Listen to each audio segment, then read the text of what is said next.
साताऱ्यामध्ये अवकाळी पावसाचा तडाखा पाहायला मिळालेला आहे। वादळी वाऱ्यासह गारपीट झालेली आहे, त्यामुळे जनजीवन विस्कळीत झालेले आहे। जावलीतील ओझरे गावामध्ये शाळेची भिंत कोसळलेली आहे। अनेक ठिकाणी झाडं उन्मळून पडली आहेत, त्यामुळे प्रशासनाकडून नागरिकांना सतर्कतेचा इशारा देण्यात आलेला आहे।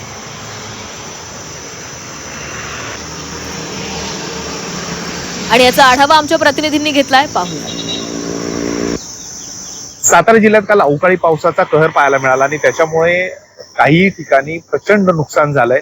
साताऱ्यातील वरिये गावच्या हद्दीत मी आहे आणि या ठिकाणी तुम्ही पाहू शकता एक भलं मोठं वडाचं झाड हे एका स्नॅक सेंटरवर कोसळलंय। त्याचबरोबर या ठिकाणी असणार एक शेड आहे त्याच्यावर त्याचंही देखील प्रचंड नुकसान झालेलं आहे।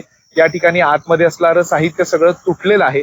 त्याचबरोबर या ठिकाणी ज्या काही दुचाकी लागल्या होत्या त्या दुचाकींचं देखील मोठं नुकसान झालेलं आहे। खरं तर यात जीवितहानी इथं झालेली नसली तरी मेढ्यामध्ये जावळी तालुक्यातील जे ओझरे गाव आहे त्या ठिकाणी मात्र जिल्हा परिषदेची शाळेची भिंत कोसळून एक शांताबाई लकडे या 62 वर्षीय महिलेचा मृत्यू झालाय। एकूणच आज देखील सातारा जिल्ह्याला येलो अलर्ट देण्यात आलेला आहे। मात्र सातारा जिल्ह्यातील अनेक ठिकाणी रात्रीच्या वेळी संध्याकाळच्या वेळी असा मुसळधार पाऊस कोसळतोय आणि त्याच्यामुळे मोठं नुकसान अशा पद्धतीनं होतंय। या वरिये गावामध्ये देखील हे झाड कोसळून या शेडचं आणि त्याचबरोबर इथल्या स्नॅक सेंटरचं मोठं नुकसान झाल्याचं आपल्याला पाहायला मिळतंय। तुषार तपासे, झी मीडिया, वरिये, सातारा।